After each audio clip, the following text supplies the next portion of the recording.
you like? Well, I wanted Shyvana, but I wouldn't be too unhappy if we get to see Diamond on Lee Sin here. That would be nice. The Twisted Fate being picked up and locked in there by Alexic. Obviously, Twisted Fate himself had those changes as well, no longer having that global passive that he had, giving that gold out to everyone, but gaining more of it himself on most occasions, I think we could say. But it's the whole pick a card thing that's really changed for him. Yeah, because you used to be able to just kind of cycle through your cards, wait till that timer counts down, then lock your card in and wait for that timer to go down. It gave you a really long period of time to throw that card, but now it's been shortened quite a bit, so you're forced to really commit to it or just kind of back away. But on the other side, you see some pretty much instant locks coming in. Yeah, Kassadin.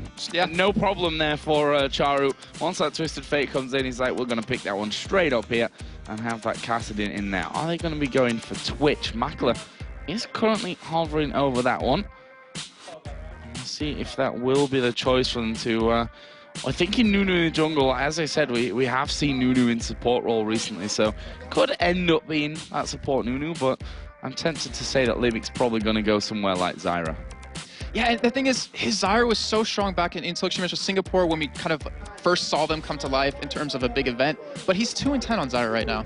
And that's, unfortunately, it's not a great score. It's not a bad champion to pick up, and it gives you that opportunity to kind of catch someone followed up with Cocoon, and it gives Twitch the ability to really get strong in lane, but there's still like Nami available. She kind of disappeared. People aren't playing her anymore, which is a really strong combo with Twitch since you have Twitch you can throw out a slow, then Nami can follow up with a pretty easy bubble, not to mention her E. I mean, it's really hard to kind of escape from that. But I'm imagining that we're going to see lane swaps actually come in. Maybe Genja and Voida will go up against Charu in that middle lane because Twisted Fate's going to have a really tough time. Well, let's see then what Gambit going to finish off here. AD carrying top lane, we're thinking, to be picked up here by the Russians and one Estonian. We should mention once again, obviously, Voidal is going to be, well, locking in Yorick here for Darian and a Misfortune. Okay, so we saw Yorick just last game with NIP. It didn't work out terribly, didn't work out too well though. I mean, he was in lane, he was able to stay in lane, a little bit behind in terms of CS, and the game kind of snowballed pretty much out of the laning phase. It wasn't even his fault for that one, but it's a strong pick. I mean, a lot of people synergize him with like an AD carry, like a really hyper AD carry like Vayne or Kog'Maw or something like that, but it also works really well on AP carries like a Karthus, someone who can kind of spam abilities, so there's always that potential to have it on Twisted Fate. But Genja Misfortune, that was his go-to champion back in the spring split. Why not pick it up again? Well, Meaty Makers have finished off their lineup here with the Janna pick, which wasn't really expecting the Janna to come out there, not in Libic's top 3 pick champions, so obviously something that they've been working on here from this one. Yeah, and they actually all picked their own champions in this game. Yeah. Which is a little bit weird because usually you pick champions that you want for other people. But yeah, so the Janna, it was picked up actually it was picked up by and rated, I think, was the first one to really play it here in Europe back in week number 1. And obviously the shield gives you that extra AD in lane, not to mention the disengage, which is really helpful when a Twitch doesn't really have an escape besides that stealth, but that's immediately countered by Lee Sin. Well, we're going to be seeing the Meaty Makers in desperate need for a victory against Gambit, and well, it's against Gambit. It's not a team that you, when you look through the fixture list, I don't think Gambit's the one you put a tick next to expecting to have the best chances of picking up those 3 points, especially since the fact that Gambit have done this boot camp. And I think that's the real interesting factor in this one, that we've not really seen Gambit do this before in terms of in the LCS here. Obviously, they used to do it all the time, which is what, in my opinion, was part of what made them so very, very strong coming into other tournaments. Another thing that made them so strong is that Diamond used to play Lee Sin, and now he's playing him again, and I'm really excited about that. And the thing I'm looking forward to most is this is like the time. Has all that work paid off? Like, are we going to see an extremely strong Gambit or a meh Gambit kind of thing where they have to make big plays happen? Like, they could possibly fall out of or not be in these playoffs, and they don't come out big right now. It's going to be really tough. It's good. Good to see Meaty Makers are, in fact, supporting ninjas in pajamas coming in. All 5 of them got NIP logos coming into this game. So that's an interesting choice for them. And we'll see how that really helps them coming into this game. But certainly an uphill struggle is this entire Super weekend for them. But if there's a time to shine, it's now. Yeah, and I mean, just like I said before, the momentum that you get into those playoffs and all this hard work, like everything they've worked for practically 2 years now, not qualifying the first time for the spring split, then finally qualifying in the summer. Like, you have to come up with something. Like, you have to dig deep down to really show everyone that you wanted to be here and you deserve to be here. So here we go then, into game Gambit versus Meaty Makers, game 3 of our Super Week 9. And of course, we have 8 games coming up today, so still plenty of League of Legends action coming your way. So don't leave your house. That's basically what you need to do right now. And there's a head-to-head result, of course. 3-0. Gambit won all 3 encounters so far. Meet you makers, as I said, it's going to be tough. Jason, walk us through level 1. Well, if anything, I would imagine be on Gambit's side. You have the quick initiate out of Lee Sin. You also have that hook landing, then the gold card to follow up. But as we're seeing right now, I mean, Gambit just want to get some wards down. They want to know where Makata is going. Since it's a Nunu, he's very prone to counter jungling you. And against a Lee Sin, it's going to be a little hard for him to kind of do that against a Doran's Bladed Lee Sin, which we have to point out as well. But there's always that possibility if he can steal something away that it really keeps Diamond behind. And Lee Sin's not a champion that you really want to fall behind with. And then we also see a Doran Shield Star for Chara, which is becoming a lot more popular lately. Obviously, you can eat a lot more harass in that lane, and you also get that extra regen, and it's actually a very strong item. A lot of people don't really pick it up. So, bit of a quiet start after that initial ward going down there from Gambit on the top side. There's a couple down on the bottom side of the map as Voidal and Genji are actually holding on, and Makla's going to face check right into the middle of them. There's the Ignite going down. Barrier already used by Makla. He flashes over the wall, and, well, he's used both of his summoners right just like that. Yeah, and right now, Diamond's like, I'm looking at that bottom lane for a free kill, but they're actually going for an invade here. They're trying to keep this blue off of Makate, and this would be a terrible start. He needs to be able to secure this. He does obviously have Smite and have his Consume, but they're trying to go for a steal here. They're trying to make it, assume that he's not going to smite it. And they've got 2 men guarding their own blue buff here as well. This could be very, very interesting. That ward will stay up there. Stun card pulled. Libic gonna get stunned up there, but he will flash as well over the top of the wall. And, well, this bottom lane have got no escapes left now. Yeah, it's not a good start at all. I mean, we've talked about earlier in the season how Makers, when they get put behind, they kind of stay behind. They don't know how to recover from that, and this is exactly what Gambit is doing to them. And not to mention Mako, just like with no summoners, you're so prone to being ganked, especially by a Lee Sin, who started at blue, so he's going to be coming down bottom. And Voidal here causing all kinds of harassment over towards Makata. And he's going to see that being nommed down.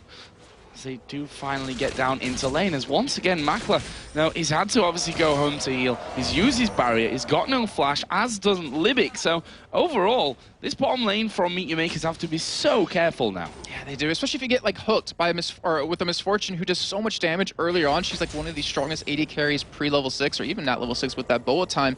So you have to be very careful, and that makes you wonder, will Makati come around and try to help that bottom lane as Diamond, instead of ganking that bottom lane, he's actually just farming away in that jungle. Looks like he wants that level 4 before he goes in for any sort of gank, but he also doesn't really need to force it because he knows Makati's behind. Bit of a pink ward battle down in his bottom lane. You can see the exhaust being used there. There goes the flay on towards Libic. He's very, very low from this one. First blood comes into Genji, and Makla, I'm not sure that he can really stand to this one either, but he will go back off towards the tower, uses the expunge there onto Genji, who will go low from it, but they've picked up that first blood crucially. Wait a minute, was Genji aggressive there? No way, I don't believe that. I mean, we never see him play aggressive, and it might be a result of that boot camp. He might have changed up his style a little bit. He's done it in the past, but you see how well it works out for him right now. As Makler, 3 CS, 4 minutes in to 15 CS on Genji, who can just free farm away right now. Yeah, and holding out that lane really nicely here as well, stopping Makler really getting into range for most of it as he just comes out. You can get 1 CS there from that one. Let's not go too far with that one. But Voidal doing a great job in terms of positioning here, you have to say, from that first kill. Oh yeah, I mean, he's been doing a fantastic job. Diamond coming around the top lane though to go for a gank on a Kuban. He's actually going to be stuck here, but he will have that flash. And Repel coming in from that one. The Q will land. Oh. Wow, and Kuban flashing behind the tower there. He thought that Diamond was going to follow in. And that might just be nerves right there. And that's really unfortunate because if you're going to flash, you got to make sure they're committing something as well. Maybe get him under that turret, but Makati, he's sticking around in Gambit. They're trying to go for a kill here. Oh, they've landed the Q into Emil once again. Kuban going to go down from this, but Makata is now chasing in. He's got the Ignite on towards Diamond. Can he get away from this one? There is a smite going down on towards the minions, but he will go down, and that's the buffs transferred back over to Makata. And that was a fantastic try by Diamond right there. He popped his Iron Will just to smite it away to get some extra spell vamp in there, but he also uses W on himself instead of Darian to kind of escape right there. But either way, good turnaround. Makati now, who was behind earlier on because of that blue buff harass, is now caught up with that double buff. He's going to have a refresh on it, and needs to be a really big nuisance to deal with. So, 2-1, 700 gold lead here right from the start for Gambit. And, well, it's good that Makata got that kill there because things could be going very badly for them right now if that had have not happened. But still not all perfect at this stage. We'll see how this one really develops. You can see that bottom lane, they continue to put the pressure on towards Makla, who, Lucky there that Voidal actually, I think, tried to aim his hook as to where Makler was going to go, but he just stood still, so he missed anyway in the end. But if you look at the levels there, obviously Genja got the advantage from that one, and he's done a very Genja-like thing of picking up triple Doran's Blade. So it's a little, well, it's unusual overall, but not really unusual for him, just like you're saying.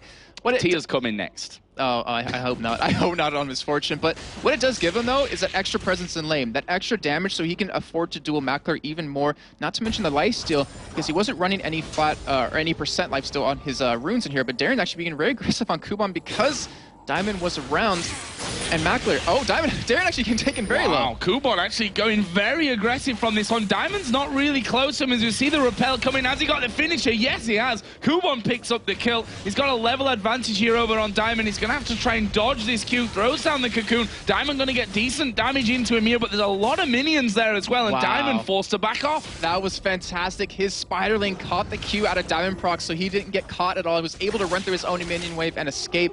Great job by him. As you could tell, I was surprised he went in for that. I mean, considering we obviously knew where Diamond was, but to kill Darren like that, because we know he goes on tilt, we're going to see how it's going to develop. Yeah, Chara going in aggressive there. I think he's got bitten off a little bit more than he can chew. Where's the wild cards? Alexich not able to throw them out quick enough here.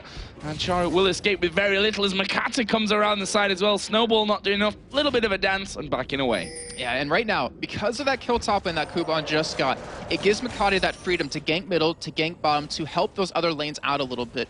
As you can see by CS, Alexich is ahead of Charu. Makata is going to be sneaking around here bottom.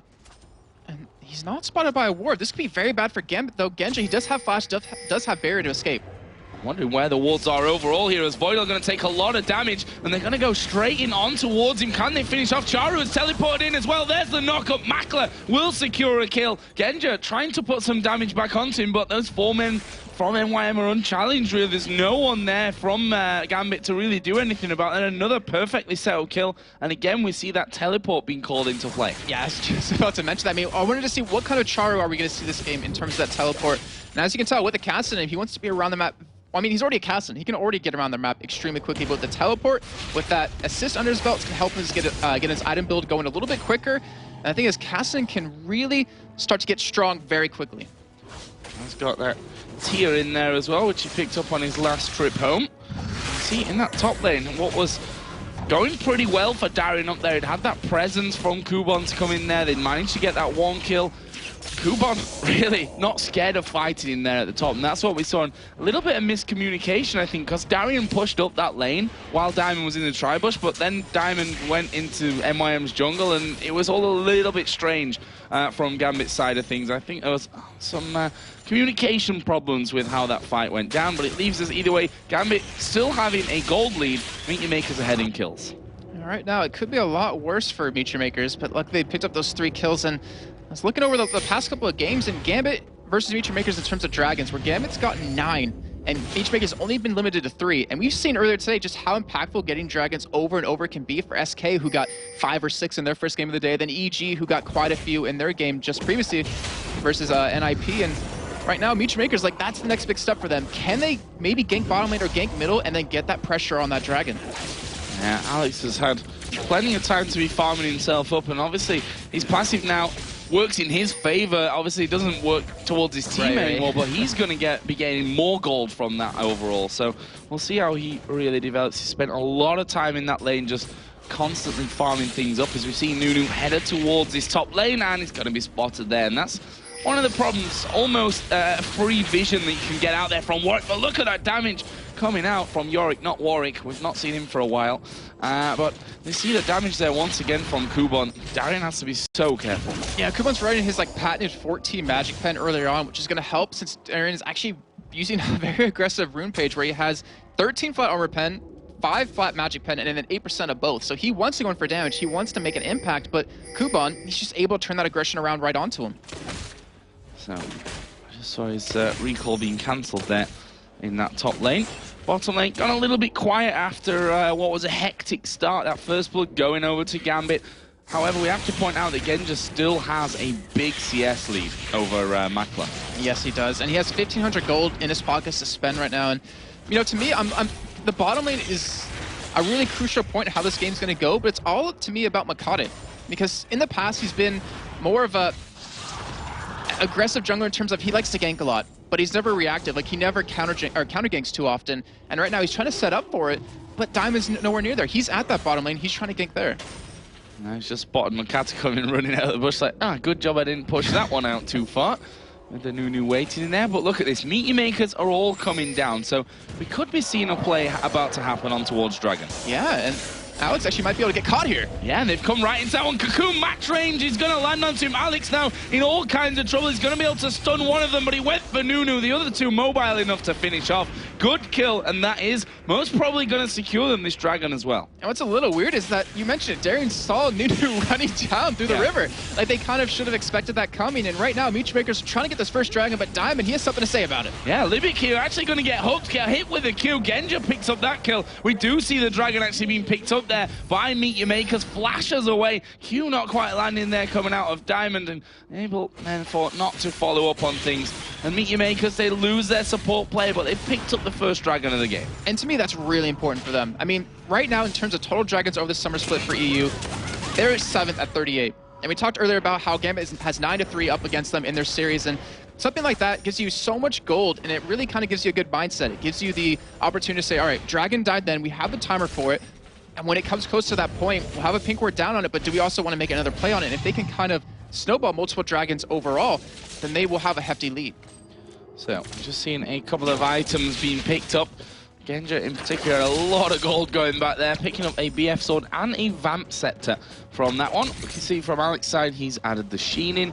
On the top side, Yorick now, Negatron Cloak, probably vital at this stage. We've seen how much damage Kuban's been doing to him. Yeah, that will be going to that Spectral's Cow, which is actually a very strong item. That regen you get is just so strong, but right now, Kuban, he kind of countered that with the Haunting Guys, and if he gets Sword Boots right after, that Negatron Cloak is pretty much wasted gold right now for Darian. Well, let's see how that one heads as we see at the bottom here. Makler going to be doing a bit of damage, but actually takes far too much there. Has to use his barrier. Voidal was trying to push in there as Diamond comes flying through the queue, not quite landing in on towards Libic. He's like, hey guys, I'm here. Oh, too late. But we just saw right there, like the trading potential out of Genja versus Makler, where Genja just destroyed him with that BS sword, with those 3 Doran's blades. Yeah. And Makler, he has to go back, he has to pick up an item, and he actually is going towards a Bilgewater Cutlass, so he will go for that Blade of the Rune King as his first major buy, and honestly, that really won't help him in lane too much. It'll help him in team fights with the spray and pray, but Genja should be just able to outdamage him 1v1 now. So Kuban there just pushed onto his tower. Does pick up the Haunting Guys here, first of all, as we've seen him do a lot during the course of the season, but starting to be able to hold his own in this lane. We'll see how that one all really develops. Makata did start to come across, but I think decided that they probably weren't going to get in onto it. And now we're seeing the second blue buffs going over to the mid laners. And yeah, we've seen Kuban carry very well on his Elise. He has a 4.6 KDA on her. And you kind of see Meechmaker's mindset behind that, where they've been defending her quite well. Like, Makati's been up there often, more often than he's been bottom lane or middle so far, and it kind of shows that they want to get him started early. And we're going to see how it's going to develop as the game goes on, obviously. But Charu hasn't been given much help. However, he's doing a great job in keeping up in CS. He's not down that much. Yeah, he's really not that far behind. And his teleport is now off cooldown, by the way, so could be seeing him get involved. We have to mention as well, Alex, it's level 10. He's not popped Destiny once. Yeah, I was actually just thinking about that as well. I mean, he hasn't had the opportunity to go top or bottom just yet. He knows Charu will be able to follow him here, so maybe it's meant more for split push. And as you see him set up, it looks like he actually wants to go for a teleport down this bottom lane, and they need to back away. Yeah, they need to get away from this one, as we see there. The Howling Gale mistimed, and Makler gets absolutely destroyed. There's the full channel of Makata's ultimate coming out. It's a lot of damage coming around, but can they hold on? Flash away from Alex. They picked up the kill on Charu. Makata now underneath his own tower will go down. That's another kill for Genja. And Gambit going to be taking the first turret of the game, plus 3 kills for nothing. And wow, I mean, we just talked about Alex not use his ultimate. He comes in towards that bottom lane, and the thing was, right when Charu got in there, like right when he teleported in, Alex hit him with the gold card. It stopped him from doing any damage, and they just blew him up, and honestly, they could pick up a second turret. Yeah, I mean, I don't see what Libic's going to be able to do to stop this one. Throw out a Howling Gale, but that's really all he's got, and you see how fast they're ripping through this tower right now. That is going to be the second tower, an inner turret taken here from Gambit. That just makes those 3 kills in that initial tower even more amazing. And what's really deadly is with that second turret going down, they lose control of their blue buff. I mean, we have to have Libic warded up constantly because Charu, he's going to need that blue to power up that tier to get that Rod of Ages. and to be able to have that ability to keep spamming. Not to mention, Dragon should be coming up relatively soon. To me, actually, that's losing that second turret was worse than losing 2 middle turrets at this point. Oh, Kuban. I mean, very, very low. The Ghoul's hammering away on him there. Probably shouldn't die to them at this stage, but still going lower than he maybe bargained for going up there against Darian, who right now is pretty strong. He's started, as I said before, to really be able to hold his own once again. Not quite getting the cancel on the recall there that Kuban was so in desperate need of. Genja getting himself the red buff. He's now got that Bloodthirster finished up after picking up another kill down in that last engagement. And look at his CS now. It's up to 50. Yeah, that's... well, the lead's up to 50. Yeah, he's got 130 overall. You know what I mean. Yeah, exactly. And oh, we see Charu getting caught. Yeah, getting the hook in there, but have they got the damage? Rift walk away there from Charu. Nice shield coming out as well, just to really negate that tower damage coming in. But Diamonds come from the back, kicks Charu through. He's going to follow in from this one. Needs to be careful as the Howling Gale comes around. But Gambit, in the process, managed to pick up that middle outer turret. But they're not done here, Meet Your Makers. They're going to go aggressive. Are they going to be able to catch onto Voidal? There is the repel. Voidal going super low from this one. He's shielded himself, burning from the Ignite. Not sure that he's actually going to go down there at the back. No, he's managed to live through it. I believe that Howling Gale that came out of Janna, actually, yes, it did. It stopped Diamond from queuing into Makade, which would have been a guaranteed kill. Fantastic job by Livik, but you just see Meet Your Makers, they're kind of losing control in Gambit. They're taking advantage of that. They realize that, and this chaos that they're kind of putting down, where they, you know, 4-man gank bottom, then push 2 turrets down, then just group up middle, push that turret down. It's catching Meet Your Makers off guard, where Kuman, he's being forced to help. Like, he went down middle to help out, and he's falling behind in CS in his lane.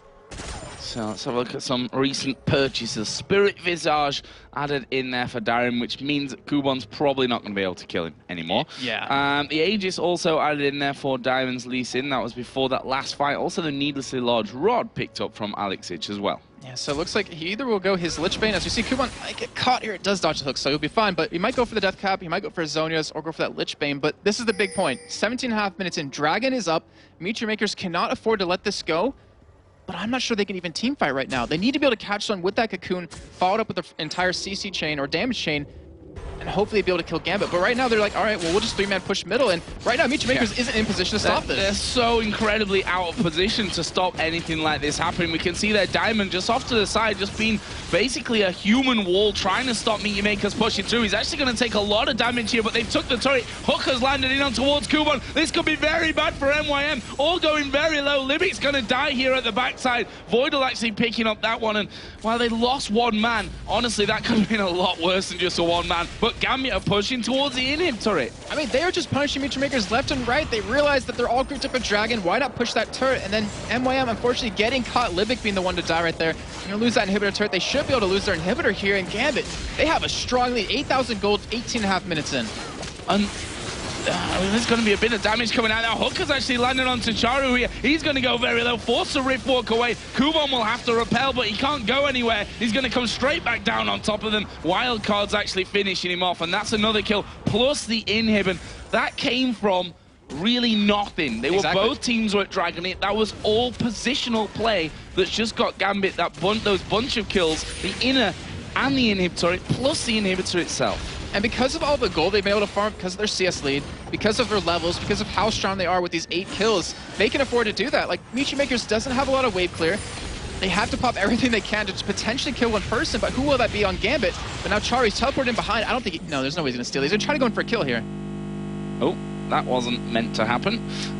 So we'll get that one fixed here, hopefully, in a couple of seconds. There we go, all fixed, easy peasy. As we do get back, there wasn't quite that Dragon Steel coming out there. A little bit too slow on to react to that one as Charu going to put a bit of a burst of damage down here. And now Gambit, they're going to have to try and defend off from this, but it looks like Meet Your Makers have decided, you know what, we're just going to back away, no real problem.